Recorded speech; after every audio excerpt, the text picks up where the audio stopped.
All right, the church is in fact you. Freedom Life Grace Church is not just me, it's not just Pastor Jay, it's all of us. We are a church family for the community. We really have a heart for the city of Las Vegas and for the world as well. So as Pastor Jay said, I welcome you to Freedom Life Grace Church.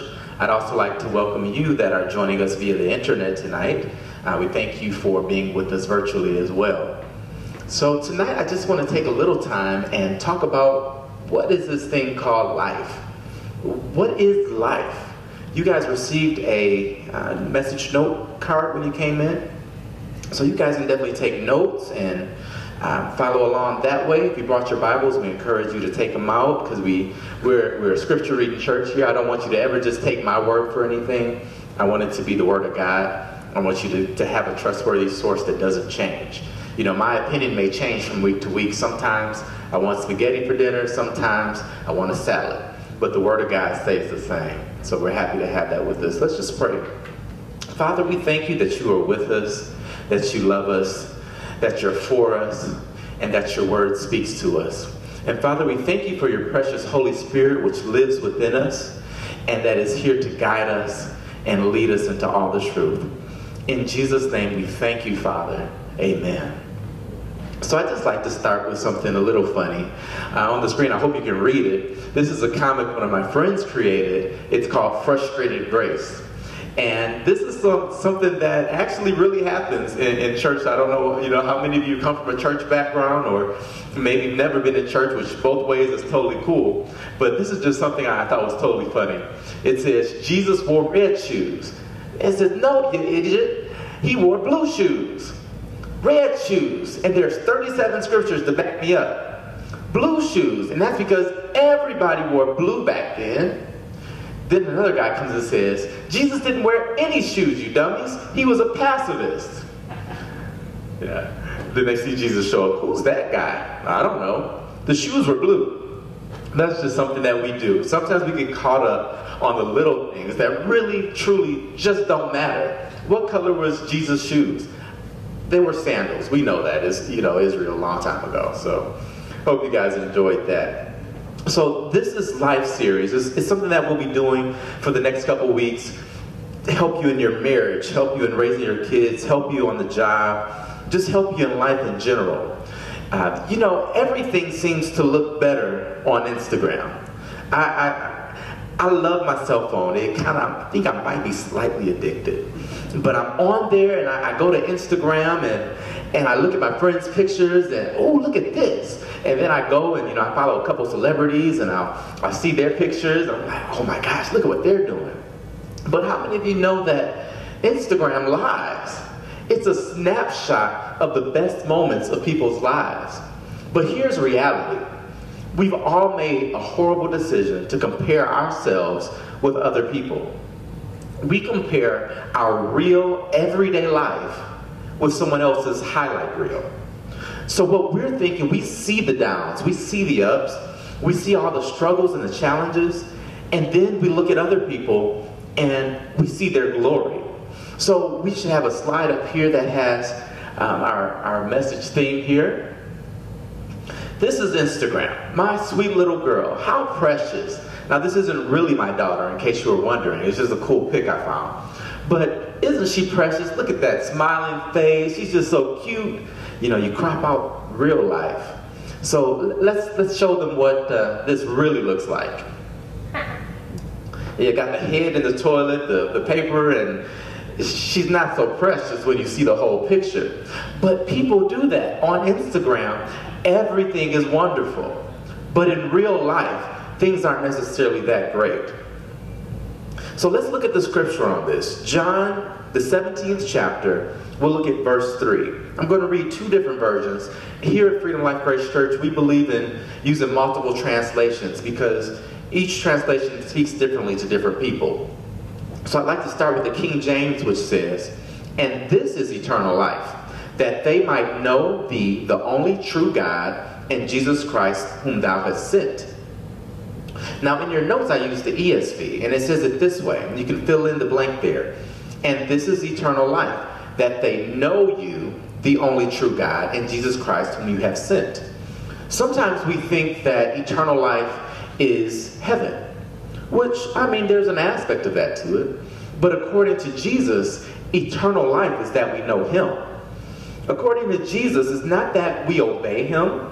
It's not that we give our money to him. It's not that we look just like him. It's that we know him. That's what eternal life is, that we know the only true God. It means there are false gods too. But eternal life is knowing the true God and Jesus Christ whom he has sent.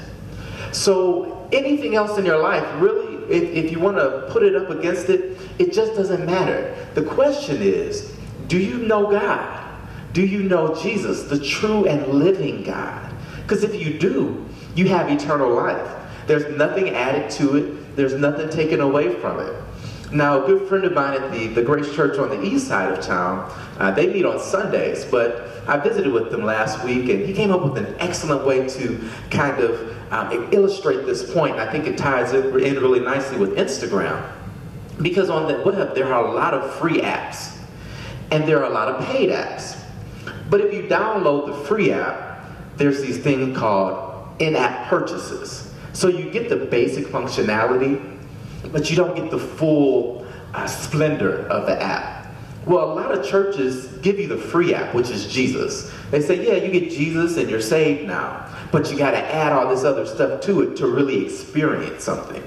Well, what makes us different here is we give you the full experience with Jesus. We believe that with Jesus came everything else. The Bible tells us that God freely gave us all things when he gave us Jesus. So we don't have to add good works to it. We don't have to add praying all day to it. We don't have to add all of these extra things that sometimes religious figures tell us we have to do.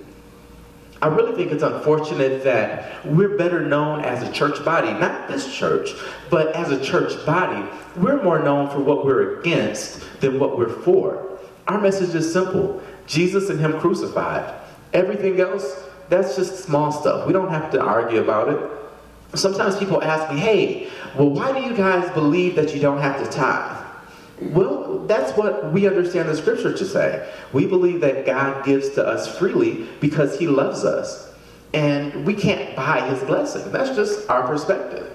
If you'd like to tithe, you're welcome to do that if that's how your faith operates. We believe in giving. We think that it's healthy and normal to give. We think that you're most like God when you give. We just don't stress a particular percentage or a particular way of doing it. Why? Because we believe that it's spirit-led, freely given. So that's just kind of a little sidebar that I want to take. But let's get back on this journey called life. So there are a couple lines on your page, and it just says -ER. These are some ers, I call them. Pretty And I know it's spelled wrong, y'all. I can spell. But I just want you to get the picture. You want to be richer. And my favorite, this is my personal one, more. You can fill in whatever your is. Is it taller? Is it thinner? Is it smarter? Is it better? Well, you know, sometimes people just want more. It doesn't matter what it is. You're never satisfied if you're always comparing yourself to someone else. Because guess what? Someone's always going to have something more than you. Somebody's always going to get a better grade on that test than you. Someone's always going to have more money in the bank. It's always another level to strive to. But what is that really? Well, there's something worse than It's est. I want to be the smartest person. I want to be the biggest star. I want to have the biggest church. I want to have the biggest business. It's something worse than It's the est. So am I the coolest kid in school? Am I the richest guy in town? I've got something to tell you. None of that matters. What matters is Jesus and Jesus alone. And what's really, really cool about that is when you identify with Jesus, guess what? You are the coolest. You are the smartest. You are the richest because you have everything. When you get Jesus, it's a package deal. You don't have an in-app purchase. You've got everything in that one app for free. Hallelujah. I just love the Lord. He's good. Let's look at another scripture. Let's go to Philippians, that's 4th chapter. And we'll just read a couple verses out of there. I love the book of Philippians. It's one of the joy books. The Apostle Paul, who wrote 2/3 of the New Testament, also wrote this particular book. And he was on a journey as well throughout Scripture. He didn't start off the way he finished. And I just love watching his journey unfold through the pages of the Scripture. So Philippians chapter 4, we'll read verses 12 and 13. And this is Paul talking. He says, I know how to be brought low, and I know how to abound. In any and every circumstance, I have learned the secret of facing plenty and hunger, abundance and need. I can do all things through him, which is Christ, who strengthens me. So it doesn't matter if you're facing, oh my gosh, I got a foreclosure notice. Does God really love me? Yes, God loves you unconditionally. It doesn't matter if your lights are getting cut off. It doesn't matter if you've got more money than anybody else in town. God loves you the same. Paul is saying here, I know how to be great, and I know how to get low. I know how to be a servant, and I know how to be served. In any position I am, I can do all of these things through Christ. Now, sometimes we take that scripture, and you may hear a preacher use it, and they'll just say, you can do anything you want to do through Christ, which strengthens you. Which, yeah, that's true. But that's just not what this scripture is saying. He's saying, I know how to have plenty, and I know how to have not enough. I can do it all through Christ. Sometimes we think that our relationship with God is based on how much stuff we get. That's that that's that est. It may even be, you know, if I get this degree, I feel accomplished. Or if I land that promotion, then I feel accomplished. I will have done a good job. But no, it's not that. I can do all things through Christ. So yeah, those things are good to seek after and to trust God for and to want. It's good to want to be the best. But you are the best. Your identity should not be in, well, I got the promotion. No, your identity is in Christ. I am the love of God's eye. I'm the greatest thing that he can think of. He thinks I'm so cool, he made himself into somebody just like me. Because he made himself Jesus, a fully human being with the divine spirit. Do you realize you are just like Jesus? You're fully human, and guess what? Your spirit is also fused with God, making you totally divine. So you have the very presence of God within you. Sometimes that's my favorite one, because we sing songs about, I want more of you, God, and give me more of your presence. But the truth of the matter is, you can't get any more of God because you are God. And sometimes that sounds new age, and you know, you get spooky and spiritual and think you can fly and sprout wings and that kind of thing. That's not what I mean. When I say that you are God, I mean that his very life is fused with you. You can't be separate from God because he chose to join himself with you.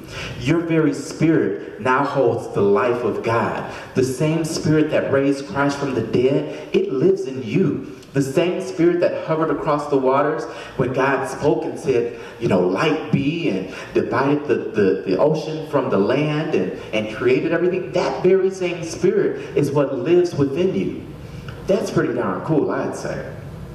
So all of these things that we seek after and that we long for are already within us. We already have the life of God in us, because there's no better quality of life. You know what I really love about God? He gave us his entire life for free. He didn't hold a little bit back if we were good enough. He didn't, you know, say, if you follow these 3 steps, then you can have my life. No. Before we even wanted Jesus, he sent him. And he gave him to us free of charge. And then he said, you know what? Jesus said this. He said, you know, it's not good that I stay here with you in this physical form. If I stay here with you, well, you know, I can only be in one place at a time. And we can teach on that a little, because he really did multiply himself. But he's like, I can only be, you know, so much. I don't want to just be here and interact with you. I want to be in you. And so Jesus said, you know, I'm going to send my spirit. And that's what the day of Pentecost was about. He sent his Holy Spirit to indwell man, and now he lives with us forever. So what is life? Life is knowing Jesus. Life is knowing that you don't have to work hard to get God to love you. Life is being full of joy, full of peace, because you're full of God. Let's look at another scripture. This one's in the Old Testament. My personal favorite book of the Old Testament is the book of Ecclesiastes, and we'll read from the 4th chapter. Now, the reason I like this book, it's one of those that it reads like a story, almost like a drama, and it's like this dude just talking, like it's easy to understand, and he just gets it. It's like, yeah, I get life. Let me tell you about it. So, reading from the 4th chapter, we'll read verses 4 and then 7 through 8. And he says, "And I saw that all toil and achievement spring from one person's envy of another." So your key words there are all toil and envy. And I saw that all toil and all achievement spring from one person's envy of another. In other words, the reason we stress so much, the reason we work so hard is because we want to get what somebody else has. But he goes on and says, that's meaningless. It's like chasing the wind. You can chase the wind all day, but you'll never catch it. He says, again, I saw something meaningless under the sun. There was a man all alone. He didn't have a son or a brother. There was no end to his toil, yet his eyes were not content with his wealth. So that man is successful. He worked hard and he accumulated something, but he could never find contentment. He says, for whom am I toiling? I don't have a son, I don't have a brother. He asked, and why am I depriving myself of enjoyment? This too is meaningless, a miserable business. So he says here, I'm toiling, I'm working, I'm doing all of these things. And for who? For what? What good does it serve? It's meaningless. I can accumulate wealth, but it doesn't matter because I lack contentment. So over the next couple of weeks, we'll talk about how to find contentment.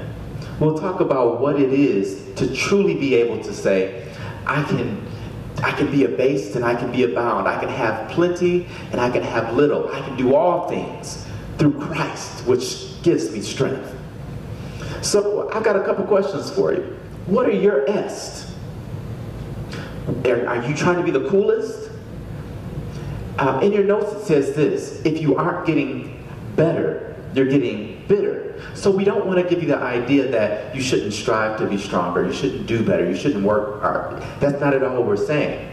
But are you exhausted trying to be like, and you can fill in the blank. For some people it may be the neighbors down the road who just built that addition on their home. For some it may be the person that just bought a new car. For single people it may be your best friend that just got married. You're trying to be like that person. Are you broke trying to keep up with fill in the blank? Did you spend money on that fancy, and you know, y'all, I like my suit. My mom actually got it for me, so I didn't buy it. But, you know, if I had bought this, would I have gone broke trying to keep up with somebody? Or are you pushing your kids so that they'll be the best? Is it because you want them to be the best they can be? Or is it because you don't want them to embarrass you? What are you doing? Why are you toiling? Well, I want to give you a couple keys to get free from what I call the comparison trap. And these keys really, if you apply them, I guarantee you they'll work through the power of the Holy Ghost. Try this. Tell the person with more than you that you admire them. So maybe they're prettier. Maybe they're stronger. Maybe they're richer. Maybe they're just better. Well, tell them, hey, you know what? I really admire you. The way you do that, it's just awesome. I tell Pastor Jay all the time, the way you sing, man, that's just incredible.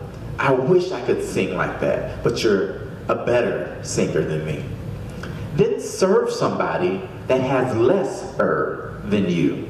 So maybe that means going to the homeless shelter and feeding the homeless or just spending time with them. You know, it's not all about the gift baskets and the food donations. Sometimes it's just about taking time to give somebody a hug. I met a family earlier this week, and it was so inspiring. It was a single dad. He just moved here from Atlanta, and he wants to work here at the church. I'm so excited. He wants to do our homeless outreach. But here's what's cool. He's still homeless.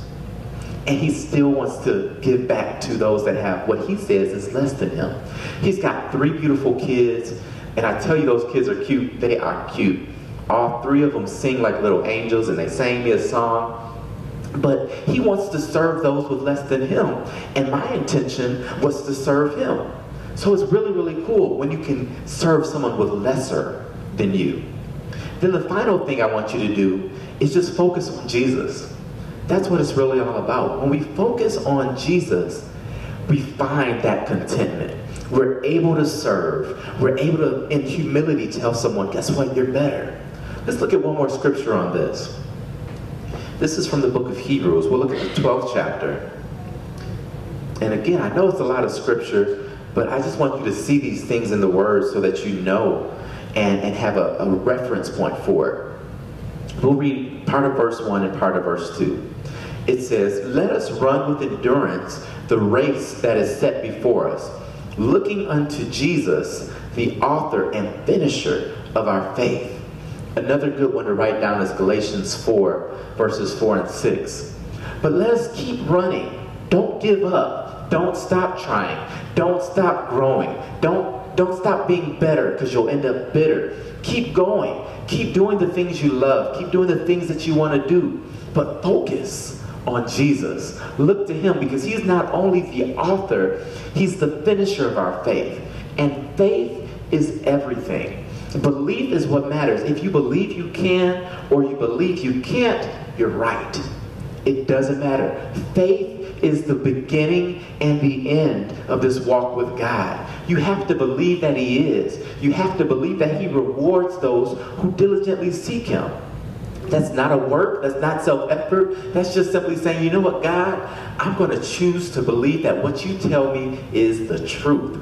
You say that I'm fearfully and wonderfully made. You say that I'm your righteousness. You say that you have glorified me when you glorified Jesus. You say that you love me without condition, without pretense. Lord, you say these things. So with my faith, I choose to believe it. And guess what? Your faith is a gift from God. He gave you the faith to believe. So all of this thing, from first to last, it all begins and ends with God. So let us run this race. Let us do this thing that God set up for us. Looking at Jesus, trusting in Jesus, relying on Jesus, saying, Jesus, I can't, but you can. And guess what? We're one. So that means I can. I can do all things through Christ, which strengthens me. So get free from the comparison trap. This week, tell somebody with more earth than you how great you admire them. Serve someone with less and focus on Jesus. Hallelujah. You guys go ahead, stand to your feet. We're going to close out service. But I just want you to say a couple things with me. And if you want to raise one hand towards heaven and make this declaration, you can do that. Just say, I am blessed. I am free. I am whole because God loves me. I have perfect peace in all that I do, because Jesus, my focus is on you.